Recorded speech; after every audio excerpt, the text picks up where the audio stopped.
Late हो जाएगा, लेकिन मेरे आने से पहले आप ढोल वालों को मत भेजना। आखिर मेरे भतीजे का पुण्य पूजन है, आज तो जम के नाचना है।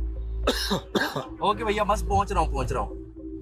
अरे अंकल, थोड़ा स्पीड बढ़ाओ ना। अरे बेटा, इस रोड पर स्पीड लिमिट 50 किलोमीटर प्रति घंटा है। थोड़े रूल्स तोड़ भी दोगे तो क्या हो जाएगा, मुझे भी लेट हो रहा है।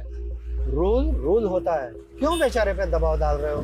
रहने दो भाई साहब, टैक्सी चलाते चलाते रोज रोज नई सवारियां, नए नए नखरे, अब तो इनको झेलने की आदत सी पड़ गई है। कब से चला रहे हो टैक्सी? बहुत सालों से चला रहा हूँ भाई साहब, 18-20 घंटे डेली चलाता हूँ। अंकल, बुढ़ापा आ रहा है, इतना काम करोगे ना तो उम्र के पहले ही ऊपर चले जाओगे। अब काम नहीं करूंगा तो अपने घर वालों की जरूरतें पूरी कैसे करूंगा?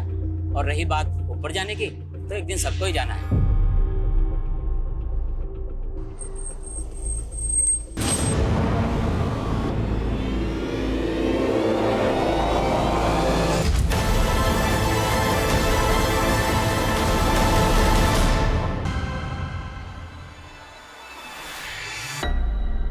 रागिनी फोन नहीं उठा रही है। 10 बजने को आया, कहाँ रह गई वो? अरे उसके दफ्तर में फोन करो ना। दफ्तर का नंबर तो गीतांजलि के पास है।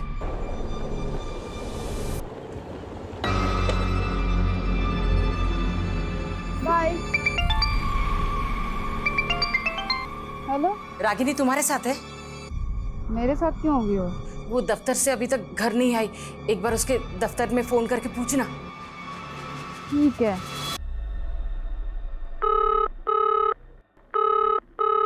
उसके ऑफिस में भी कोई कॉल नहीं उठा रहा है माँ, ऑफिस बंद हो गया होगा। एक काम करना, उसके साथ जो काम करते हैं उनको एक बार फोन करके पूछना। आप लोग क्यों टेंशन ले रहे हो? कहीं होगी ना, कहीं मौज करने आ जाएगी। क्या बकवास कर रही है ये? बकवास मैं नहीं कर रही हूँ पापा, और ये आप दोनों की गलती का ही नतीजा है। 27 साल की हो गई है, लेकिन उसकी शादी के बारे में आप लोगों ने नहीं सोचा, तो कहीं तो जाएगी ना अपनी जरूरती। जबान है क्या कैची? बोलने से पहले ये भी नहीं सोचती कि सामने बाप खड़ा है।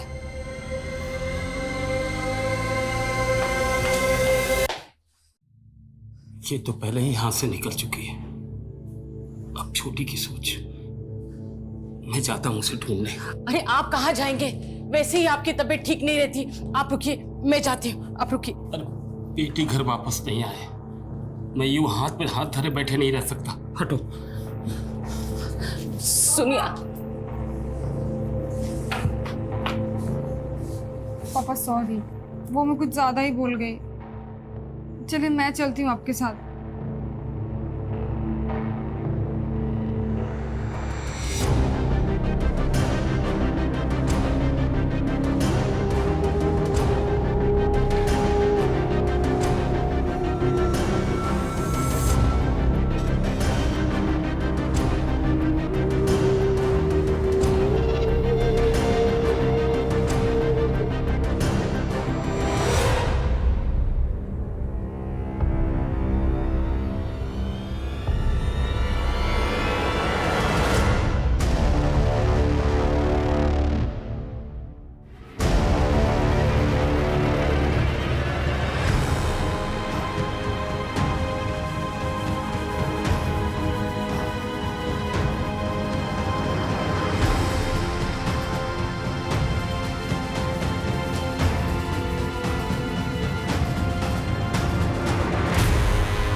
सर, ये आत्महत्या लगती है।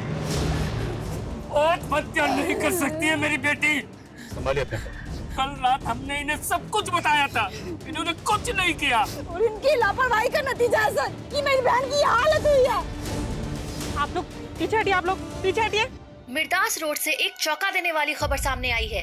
एक रात पहले हुई गुमशुदा लड़की का शव आज सुबह मिर्दास रोड पे एक पेड़ से लटका पाया गया। सूत्रों के मुताबिक पीड़ित के परिवार ने एक रात पहले ही युवती की गुमशुदगी की रिपोर्ट थाने में दर्ज कराई थी। अब सवाल ये उठ रहा है कि ये मर्डर है या सुसाइड। आपको लगता है कि रागिनी ने सुसाइड नहीं किया? बल्कि किसी ने उसकी हत्या की। ये हत्या ही है साहब। मेरी बेटी ने कभी भी किसी समस्या के सामने घुटने नहीं टेके। किसने की होगी ये हत्या? पता नहीं किसकी नजर लग गई हमें। नजर लग गई? साहब हम लोग भूमिहीन लोग हैं।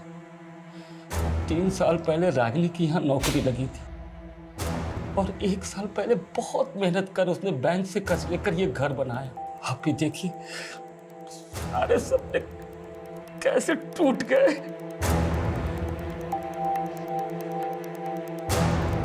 रागिनी घर से ऑफिस कैसे आती जाती थी? सरगुन पेट से कोई भी सीधी बस नहीं है उसके ऑफिस आवा नगर के लिए, इसलिए वो सवारी के टेम्पो से नंदी चौक तक जाती थी और वहां से उसके ऑफिस के लिए सीधी बस मिल जाती थी। रागिनी आभान अगर अपने ऑफिस से बस लेकर पहले नंदी चौक आती थी, फिर यहाँ से शेयरिंग ट्रांसपोर्ट लेके अपने घर सरगुनपेट। लेकिन हमें रागिनी की लाश मिली मिर्दासपुर सरगुनपेट से 5 किलोमीटर आगे यहाँ से कट जाता है और हमें रागिनी की लाश यहाँ 1 किलोमीटर अंदर मिली। और सर इस पूरे रूट पे कहीं भी सीसीटीवी नहीं है। शर्मा, जब सीसीटीवी नहीं थे तब भी केसेस सॉल्व होते थे। इस पूरे रूट को स्कैन करो और ये भी पता करो कि रागिनी अपने ऑफिस से कितने बजे निकली थी। रागिनी मिर्दासपुर क्यों गई? वो वहाँ खुद अपनी मर्जी से गई या कोई उसे ज़बरदस्ती लेकर गया? ये सुसाइड है या अबैटमेंट टू सुसाइड या फिर मर्डर?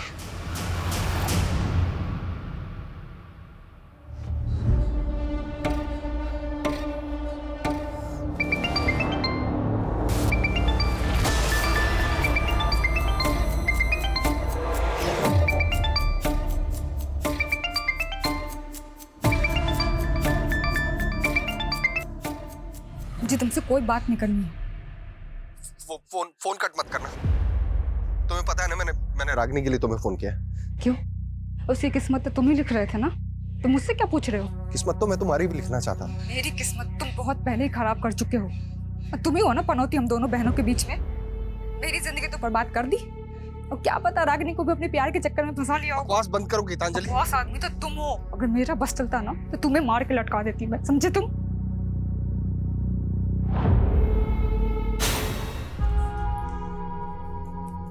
गीतांजलि, ये सब क्या है? हाँ, मैंने तुमसे क्या कहा था कि 10,000 रुपए से ज्यादा खर्चा नहीं करना है और तुम 27,000 रुपए उड़ा कर आई हो उन सब में। 10,000 में आजकल कहाँ कुछ मिलता है योगेंद्र? जितनी चादर हो ना उतने पैर पसारने चाहिए गीतांजलि। ये इतने महंगे ब्रांड्स के कपड़े खरीदने की क्या जरूरत थी? हाँ, एक तो महंगे के महंगे और ऊपर से ऐसे फटे हुए ऐसे भद्दे कपड़े। तो तुम्हें साड़ी पहनने वाली बीवी चाहिए, ये शादी से पहले बताना चाहिए था ना। लेकिन फैशन के नाम पे अपनी बीवी को ऐसे फटे हुए और भद्दे कपड़े नहीं पहनने दे सकता मैं। तुम्हें पता भी है ऐसे कपड़े पहनने से क्या होता है? दुर्भाग्य क्या आता है, गरीबी आती है। अच्छा, तो जो ऐसे कपड़े मॉडल्स पहनती है ना, उनका जाकर बैंक बैलेंस चेक करो पहले। डॉक्यूमेंट उसी ख्याल वाले से शादी हो गई मेरी। तुम कहना क्या चाहती हो? हाँ, हाथ छोड़ो। अपनी मर्यादाओं में रहो। देखो, हाँ छोड़ो। तुम कहना क्या चाहती हो? हाथ छोड़ो। तुम अपनी हद में रहो, ठीक है? दीदी पागल हो गई हो क्या? अपने पति पर ऐसे कौन हाथ उठाता है? और कौन सा पति ऐसे अपनी पत्नी पे हाथ उठाता रहता है? पता भी है तुझे? और तो मुझे मौत तक फिरता रहता है ये। आ गई वकालत करने। जीजा जी, जीना मुश्किल कर दिया तुम्हारी बहन ने मेरा। मैंने आज तक उस पर हाथ नहीं उठा उसने। जीजा जी संभालिए अपने आप को। दीदी की तरफ से मैं आपसे माफी मांगती हूँ।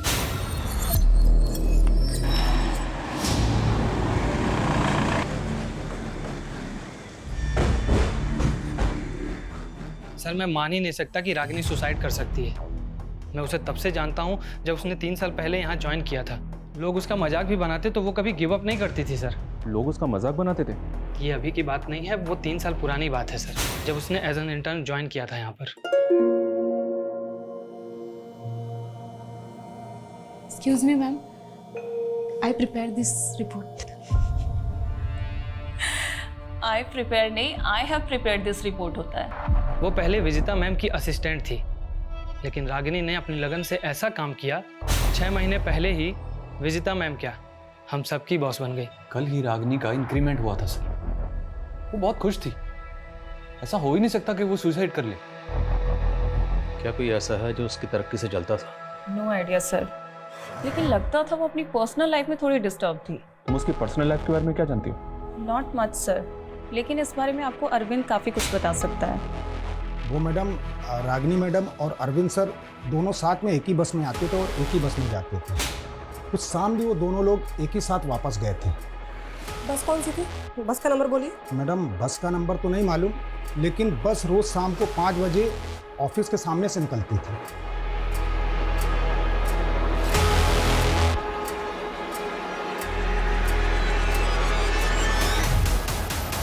हाँ सर, ये लड़की रोजाना इसी बस से जाती थी, पर उस दिन इस बस से नहीं गई थी सर। क्या ये लड़की उस दिन बस में नहीं चढ़ी थी? नहीं सर। अच्छा, इसके ऑफिस का एक दोस्त भी इसके साथ जाता था बस में। सर एक लड़का जाता तो था, पर उस दिन तो लड़का भी बस में नहीं चढ़ा था।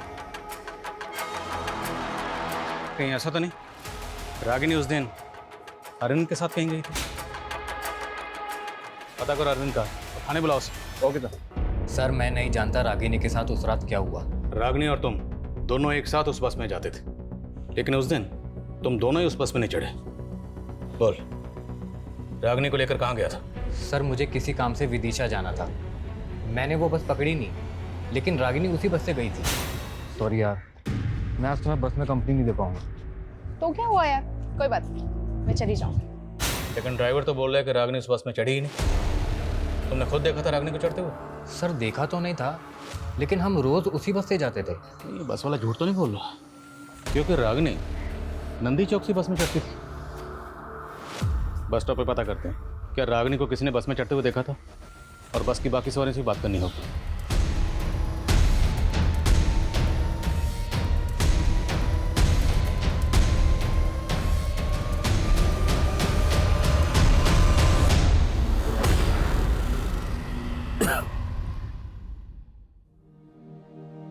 गिन चुन के 4 ही तो लोग हैं हम लोग, और ऊंचा मकान बनाने की क्या जरूरत है? बाबा, अब तक हम सर झुका के जीते आए हैं, लेकिन अब जब सर उठाने का मौका मिला है तो तबीयत से उठाएंगे।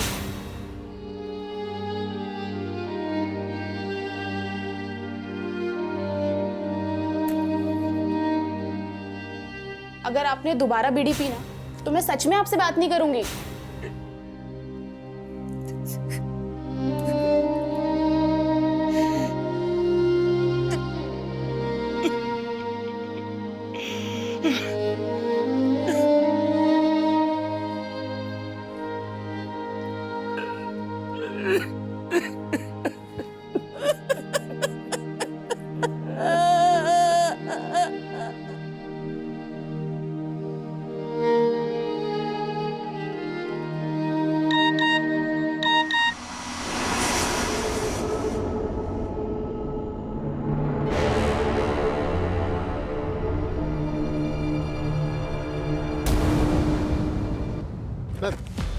नंदी चौक के बस स्टैंड के पास रिक्शा वाला मुझे मिला। इसने रागिनी को उस शाम को यहाँ पे देखा था, लेकिन इसका कहना है कि उस शाम रागिनी बस से नहीं बल्कि किसी के साथ बाइक से आई थी।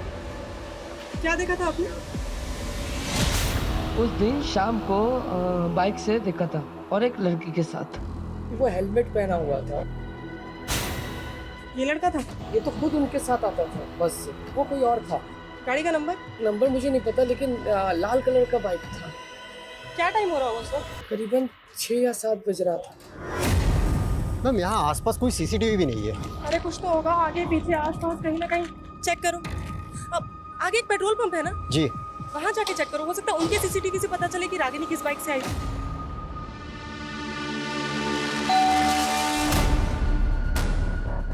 रागिनी जी का घर यही है? हाँ। महंगे कुछ पार्सल है।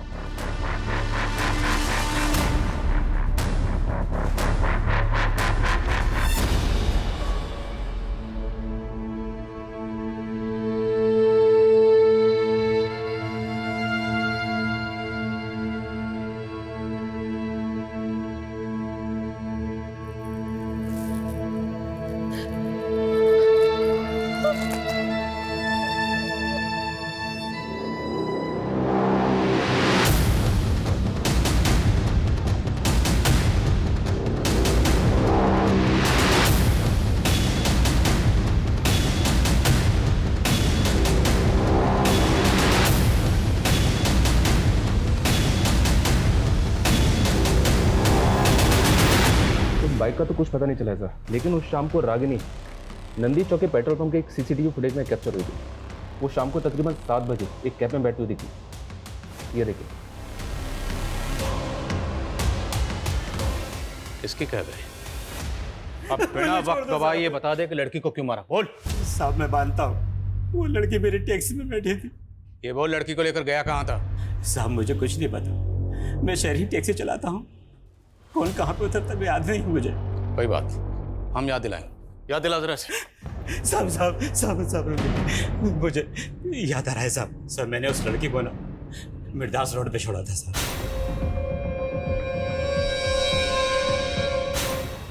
कितने बजे होंगे तब? सर उस वक्त 8 बजे होंगे। उस रात गाड़ी में और कितनी सवारियां थी? सर उस लड़के के अलावा 3 सवारियां और थी। कौन थी वो 3 सवारी? सर मैं पहचानता नहीं उनको, शहरी टैक्सी चलाता हूँ ना, अलग अलग जगह से चढ़ी थी। वो सवारियां उतरी कहाँ थी ये तो याद होगा? साहब वो पहली सवारी तो कीर्ति नगर उतरी थी और दूसरी वृंदापुर और तीसरी मालवीपुर उतरी थी सर। वो लड़की रागिनी हर रोज नंदी चौक से अपने घर सरगुनपेट जाने के लिए शेयरिंग ट्रांसपोर्ट लेती, तो वो मिर्दास रोड क्यों जाएगी? अब वो मुझे नहीं पता साहब। कोई बात, हम पता लगा लेंगे। इसकी टैक्सी का फोरेंसिक करवा। सर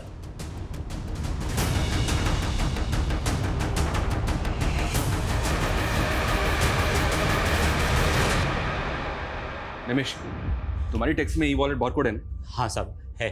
तो पैसेंजर से पेमेंट कैसे लेते हो? ई वॉलेट से या कैश? सर ई वॉलेट से भी और कैश भी, दोनों। तुम तीनों सवारियों ने पेमेंट कैसे की थी? साहब एक सवारी ने तो ऑनलाइन किया था और बाकी ने कैश। ट्रांजैक्शन दिखा, और उस लड़की को जहां उतारा था वो लोकेशन दिखा।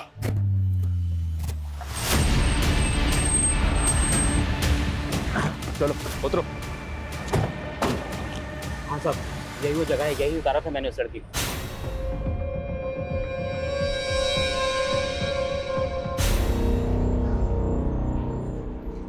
वो जगह यहाँ से 1 किलोमीटर दूर है, यहाँ पर रागिनी की लाश लटकी हुई है। सर ये आसपास कुछ घर दिखाई दे रहे हैं, हो सकता है कि रागिनी या किसी के घर पे आई हो। उस रात को किसी ने रागिनी को यहाँ आते जाते देखा। रागिनी के घर वालों ने ऐसा कुछ कहा नहीं कि उनकी जान पहचान का यहाँ कोई रहता है, फिर भी पता करो। Okay sir. विकास। हाँ समझ। सर उस शाम कैब वाले को रमेश कुमार नाम के एक आदमी ने ई वॉलेट से पे किया था। सर ये आदमी कीर्ति नगर में रहता है, मैंने उसे बुलवा लिया। ठीक।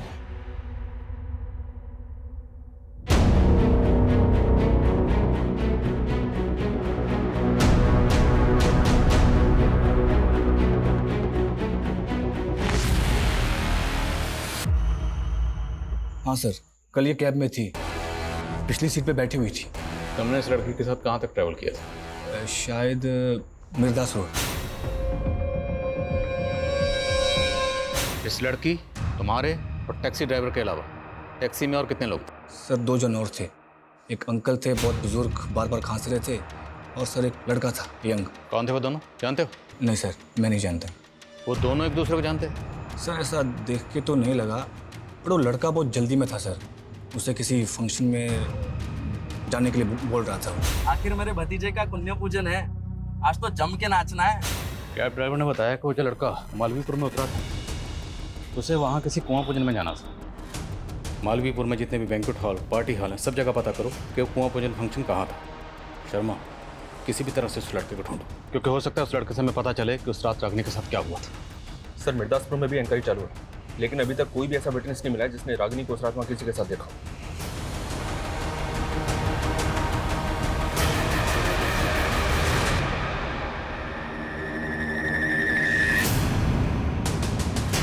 सर रागिनी के घर से फोन था, उसकी फैमिली आपसे मिलना चाहती है। रागिनी ने ऑनलाइन पोर्टल से रस्सी मंगवाई थी जो अब डिलीवर हुई है। जी सर। सर कुछ समझ में नहीं आ रहा है कि उसने ये रस्सी क्यों मंगवाई। सर पिछले 2 महीने में 3 बार वो ये रस्सी ऑर्डर कर चुकी है। तो ये रस्सी जिस अकाउंट से ऑर्डर की गई थी वो गीतांजलि 123। गीतांजलि सर मेरा ही अकाउंट है, हम दोनों एक ही अकाउंट यूज करते थे।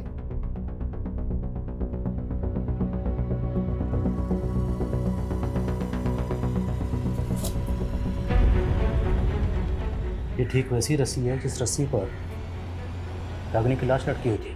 हाँ सर, इसीलिए लगा कि आपको बता देना चाहिए। पर आप तो कह रहे थे कि रागिनी सुसाइड नहीं कर सकती, जबकि आपकी बेटी कह रही है कि रागिनी पिछले 2 महीने से ऐसी रस्सी मंगवा रही थी। तो क्या रागिनी 2 महीने से सुसाइड के बारे में सोच रही थी?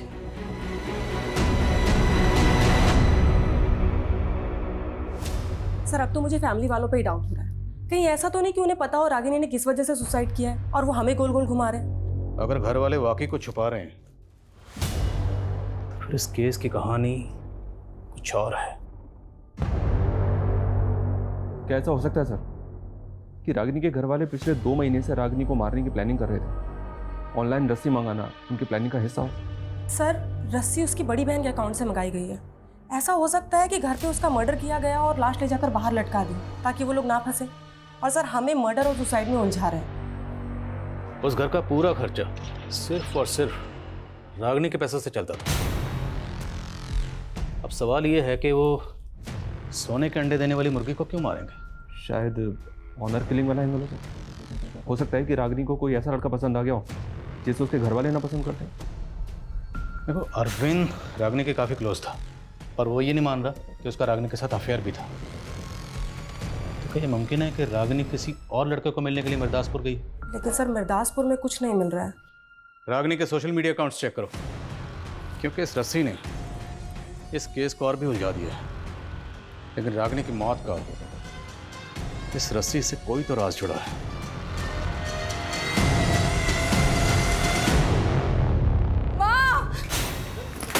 गीतांजलि, गीतांजलि, दामाद जी आप दोनों यहाँ मतलब पापा जी वो गीतांजलि को शायद कोई गलतफहमी हो गई। आपसे कुछ मुझे कोई गलतफहमी नहीं हुई है। पापा इसका ना इसके साथ चक्कर चल रहा है। ये क्या बकवास कर रही हो दीदी? हाँ, मैंने तुम दोनों की लड़ाई में जीजा जी का साथ दिया, इसलिए कुछ भी बोलोगी? तुम ना ज्यादा भोली बनने की कोशिश बिल्कुल भी मत करो मेरे सामने। सुनो सुनो सुनो, अगर तुम मेरे साथ नहीं रहना चाहती ना तो मुझे कोई तकलीफ नहीं है। तुम अपनी बहन को जलील मत करो यार। लेके जाओ अपने साथ। तू अपनी हद पार मत करो दीदी। तुम हद पार करे तू और हद में रहूं मैं? हाँ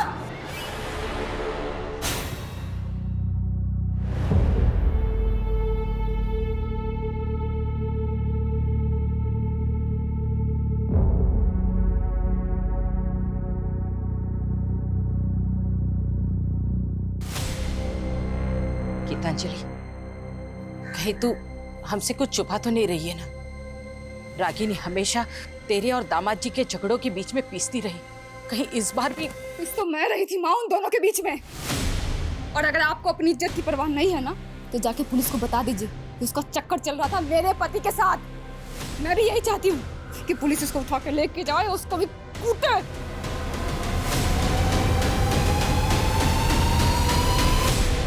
उस रात मालवीपुर के एक पार्टी हॉल में एक बच्चे का कुआं पूजन था, और रमेश के मुताबिक जिस बच्चे का कुआं पूजन था वो उसका भतीजा था। हमने इस फंक्शन की गेस्ट लिस्ट निकाली। बच्चे के फादर के जितने भी ममेरे, चचेरे और दोस्तों की ये तस्वीरें हैं। जो लड़का तेरी टैक्सी में बैठा था, क्या इन तस्वीरों में से कोई है?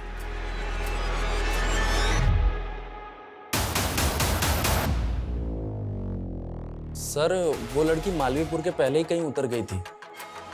कहाँ उतरी थी? जगह का नाम बोल। शायद मिर्दासपुर सर। उस रात तेरे, टैक्सी ड्राइवर और इस लड़की के अलावा टैक्सी में कोई और भी था? सर 2 लोग और थे। कौन थे? जानते हो ना? जी नहीं सर। विनय, रमेश और कैब ड्राइवर निमेश, इन तीनों की स्टेटमेंट सेम है। मैंने चेक भी किया सर, ये तीनों वाकई में एक दूसरे को नहीं जानते। हो सकता है तीनों सच बोल रहे हैं। इन तीनों के अलावा उस रात कैब में एक बंदा और था जो वृंदा पर उतरा था। वो बंदा कौन था? उसका बयान लेना भी जरूरी है। उसका स्केच बनवाओ इन तीनों से। Okay sir. सर उस शाम रागिनी की कलीग दिलीप का नंबर नंदी चौक में एक्टिव था, और सर उसके पास बिल्कुल उसी मॉडल की बाइक है जिसके बारे में चाय वाले ने जिक्र किया था। वो मैंने उसको लिफ्ट दी थी सर, लेकिन मैंने उसको नंदी चौक उतार दिया था। वही तो पूछ रहा हूँ, पहले क्यों नहीं बताया? प्लान क्या था? कैसा प्लान सर? आप बेकार में शक कर रहे हैं मुझ पर। मैं तो खुद गिल्ट में हूँ कि मैंने उस दिन उसको घर तक नहीं छोड़ा। ये इमोशनल ड्रामा बंद कर, सच बोल। मैं सच कह रहा हूँ सर, मैं उसको घर तक ड्रॉप करता तो मुझे अपने घर जाने के लिए 15 किलोमीटर वापस आना पड़ता। इसलिए रागिनी ने ही मुझसे कहा कि मैं उसे नंदी चौक उतार दूँ, वो शेयरिंग कैब ले लेगी। ठीक है, जाओ। सुनो, कहीं गायब होने की मत सोचो, वरना बहुत पछताओगे। ये पक्का कुछ छुपा रहा है। इसकी उस रात की एक एक एक्टिविटी पता करो। Okay sir.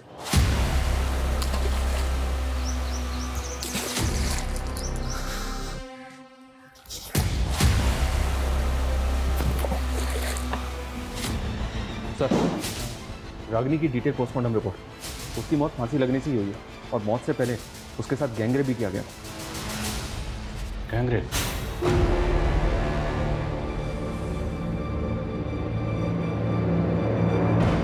ये भी तो मुमकिन है कि जिन लोगों ने उसका गैंगरेप किया उन्हीं लोगों ने उसको मारा, रस्सी से बांधा और पेड़ पर लटका दिया। लेकिन वो रेपिस्ट है कहाँ? रेपिस्ट तो रेपिस्ट। हम तो अभी तक ये भी पता नहीं लगा पाए कि रागिनी मिर्दासपुर क्यों गई थी। आसमान सर, वृंदापुर में उस चौथे आदमी का स्केच आइडेंटिफाई हुआ है। मंजुल नाम है सर उसका। लाओ से।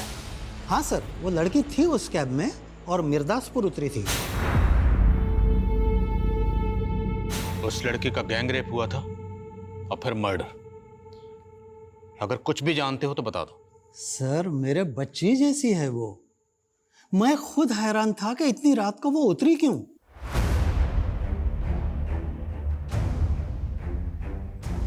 और बेटा सुनो। हाँ बेटा, इतने दिनों से मैं यहाँ इतनी पुलिस आते हुए देख रही हूँ, बात क्या है? अरे लड़की की आत्महत्या की है ना, उसकी इंक्वायरी चल रही है। पर वो तो 1 किलोमीटर दूर हुई थी, फिर पुलिस यहाँ क्यों पूछ रही है? सर, मैंने रागिनी का सोशल मीडिया अकाउंट चेक किया। सर, गौर करने वाली बात यह है, जिस दिन उसका रेप हुआ है उस दिन उसने इस योगेंद्र नाम के आदमी को बर्थडे विश किया है। कहीं ऐसा तो नहीं कि रागिनी को ये बर्थडे पार्टी अटेंड करनी थी इसलिए वो मिर्दासपुर उतरी? लेकिन सर, ये सरकपुर में रहता है। हो सकता है इसने रागिनी को पिक किया वहाँ से। सर, हैरानी की बात तो यही है, ये योगेंद्र रागिनी की बड़ी बहन गीतांजलि का हस्बैंड है और गीतांजलि और इसका डिवोर्स होने वाला है। What? क्या हुआ? योगेंद्र का नाम सुनकर आप लोग चुप क्यों हो गए? सर, ये लोग कुछ नहीं बोलेंगे उसके बारे में।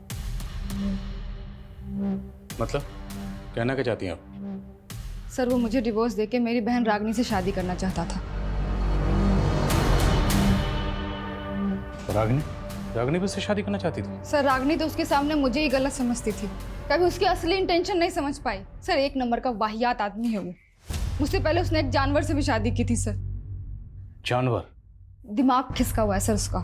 कहता है कि उसकी कुंडली में ना 2-2 शादियों का योग है। पहले उस जानवर से शादी की, फिर मुझसे, और मेरे बाद अब मेरी बहन को फुसला रहा था। सर, मैं कुंडली में विश्वास करता हूँ और सच में सर, मेरी कुंडली में 2 शादियों का योग लिखा हुआ था।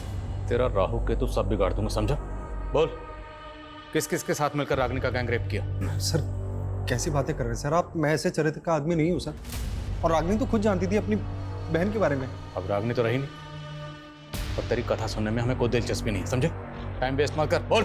सर, मैं सच कह रहा हूँ सर, मैंने ऐसा कुछ भी नहीं किया सर। और सर, उल्टा मुझे तो ऐसा महसूस होता है कि गीतांजलि ने अपनी छोटी बहन को कत्ल करवा दिया सर। अच्छा, वो अपनी सगी बहन को क्यों मरवाएगी? सर, 15 लाख रुपए मांग रही थी मुझसे एलिमनी के लिए और रागिनी मेरे साथ खड़ी थी। वो अपनी बहन के खिलाफ कोर्ट में गवाही देने वाली थी और सर, मुझे यकीन है गीतांजलि ने अपनी बहन को पैसों की वजह से मरवाया।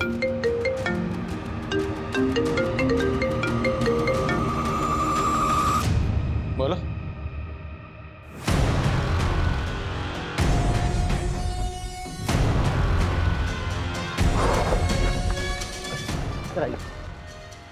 सर, ये लीजिए, इस रात के बारे में आपको कुछ बताना चाहती हूँ। अरे साहब, मैं रोज यहाँ इतनी पुलिस आते हुए देखती हूँ, लेकिन मुझसे पूछा ही नहीं किसी ने कि क्या बात है, तो मैं पहले ही बता देती ना। बात यह है कि हम एक लड़की को ढूंढ रहे हैं। ये वो लड़की, क्या आपने? अरे साहब, मैं यहाँ रोज रात को कुत्तों को बिस्किट खिलाने आती हूँ। आपने 15 तारीख को इस लड़की को यहाँ देखा? देखा तो नहीं साहब, पर एक लड़की की चीखों की आवाज सुनी थी, वो उस तरफ से आ रही थी। तो जिधर से आवाजें आ रही थी आपने वहां जाके देखा? ना बाबा ना, वहाँ इतना अंधेरा है, मैं तो डर गई। तो आपने इस लड़की को नहीं देखा? नहीं देखा साहब, खाली आवाज सुनी थी। लेकिन इन्होंने जिस डायरेक्शन से लड़की की चीखने की आवाज़ सुनी थी, टैक्सी ड्राइवर ने रागनी को उधर ही उतारा था। सर ये भी तो हो सकता है कि उसे अकेला देखकर किसी ने किडनैप कर लिया हो, फिर रेप करके मार दिया हो। मुमकिन है। इस एरिया के जितने भी उठाई गिरे शराबी जुआरी हैं, सबको लाइन अप करो। Okay sir. हाँ शर्मा। सर दिलीप उस रात को घर नहीं गया था, बल्कि वो उसी रात को संतूरी लॉज में था। ये लॉज तो क्राइम सीन से महज 3-4 किलोमीटर दूर है। और एक बात सर, दिलीप के साथ रागनी की बड़ी बहन गीतांजलि भी थी। बुलाओ दोनों को। दोनों 9:30 बजे तक लॉज में थे, तो 10 बजे रागनी का मर्डर हुआ। क्या प्लानिंग चल रही थी? एक्चुअली सर हमारा अफेयर चल रहा था, इसलिए हम आपको सच नहीं बता पाए। तू 2 बार पहले भी झूठ बोल चुका है। अब अगर झूठ बोला ना तो उल्टा लटकाऊंगा, समझे? बोलो। सर मैं अपनी बहन का मर्डर क्यों करवाऊंगी सर? सिर्फ हम ही नहीं, तेरा पति भी तुझे तेरी बहन का कातिल मानता है। सर झूठ बोल रहा है वो। और सर रागिनी का चक्कर उसके बॉस के साथ भी तो चल रहा था ना, वो भी तो करवा सकता है ना ये। बॉस क्या बकवास कर रहे हो इंस्पेक्टर? हमें तो यही पता चला कि आप इसलिए उसे प्रमोशन पे प्रमोशन दे रहे थे। प्रमोशन पे प्रमोशन मैं उसको इसलिए दे रहा था क्योंकि वो प्रमोशन के काबिल थी। और आपके पास कोई सबूत है मेरे खिलाफ? सर दिलीप ने बताया था। बोलो। सर मुझे तो विजेता ने बताया था। सर मैंने दिलीप से रागिनी और बॉस के बारे में कुछ भी नहीं कहा है। वो पता नहीं फिजूल में मुझे क्यों बदनाम कर रहा है। सर अभी तक हमारे पास इन सस्पेक्ट्स में से किसी के भी खिलाफ कोई स्ट्रॉन्ग प्रूफ नहीं। शर्मा अभी तो सस्पेक्ट सामने आने शुरू हुए, इन सब की एक एक डिटेल पता करो। हम लोगों से कहीं ना कहीं कोई तो चूक हो रही है।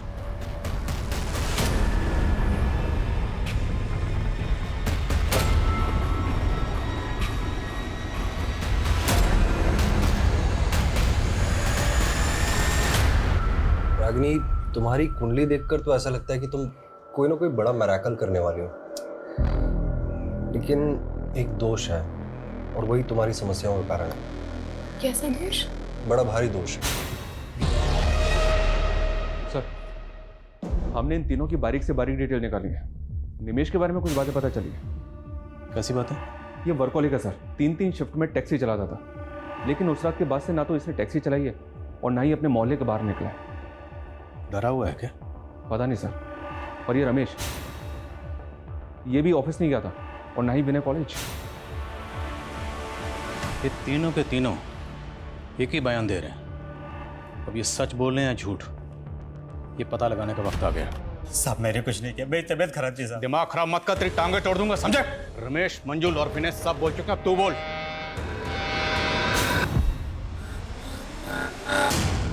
आइए मैडम, सरगम पेट 50 रुपया। नहीं भैया, मुझे मिर्दास रोड के तालाब वाले रास्ते से होते हुए जाना है। हाँ तो ठीक है मैडम, वहीं छोड़ देंगे। आइए बैठिए। वो लड़की पीछे सीट पर बैठी थी और साथ में 3 लोग जो बैठे थे उस लड़की के साथ बदतमीजी कर रहे थे। मैं तो लड़की को बचाना चाहता था, इसलिए मैं उस लड़की को मिर्दास रोड पे उतार रहा था। उन लोगों ने मुझे जान से मारने की धमकी दी, फिर जो वो बोलते रहे मैं करता रहा। उन्होंने आगे जाके गाड़ी रुकवाई और उस लड़की के साथ रेप किया।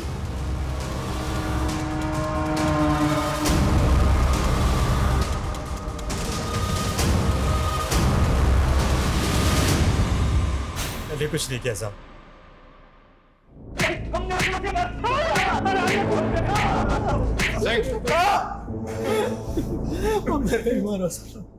तुम तीनों जानवरों ने उस मासूम को गिद्ध की तरह नोचा।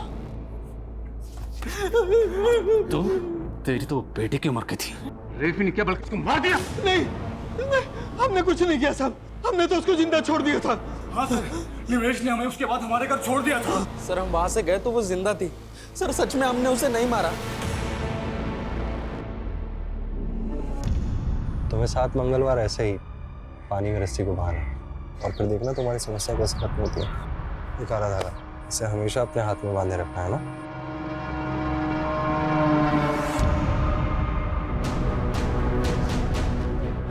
बोल, सबसे आखिर में तूने मंजुल को 11 बजे वृंदापुर छोड़ा था, उसके बाद तेरी टैक्सी खाली थी, लेकिन फिर भी तू घर नहीं गया।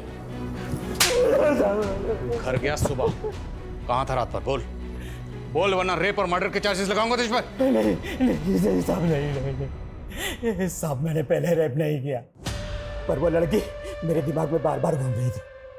मैंने पहले उन तीनों को घर छोड़ा, फिर मैं वहां गया था साहब।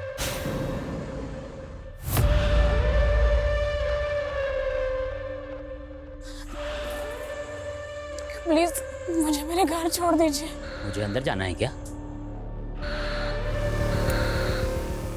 साहब, वो लड़की अधमरी सी हो गई थी, फिर मेरी नजर उसके बैग पर पड़ी, उसमें रस्सी थी साहब। मैंने उस रस्सी से उस लड़की को वही पेड़ पे टांग के आ गया साहब। सर, एक मिनट।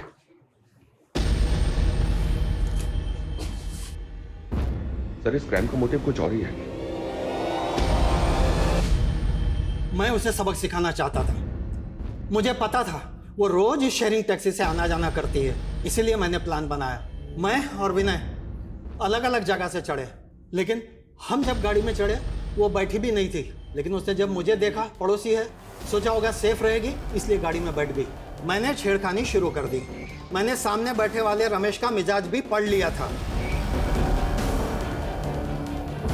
ये क्या बदतमीजी है ये? भैया भैया गाड़ी रोको। ड्राइवर ने जैसे ही उसे उतारा, हमने उसे दबोच लिया। क्या बिगाड़ा था उसने? मैंने उसको समझाया था उसका घर हमारे घर से ऊंचा ना करे, लेकिन उसने हमारी नहीं सुनी। मैं उनकी जात वालों के घर का पानी भी नहीं पीता, और मैं नहीं चाहता था उसके घर की परछाई में हमारे घर पर पड़े। शर्मा,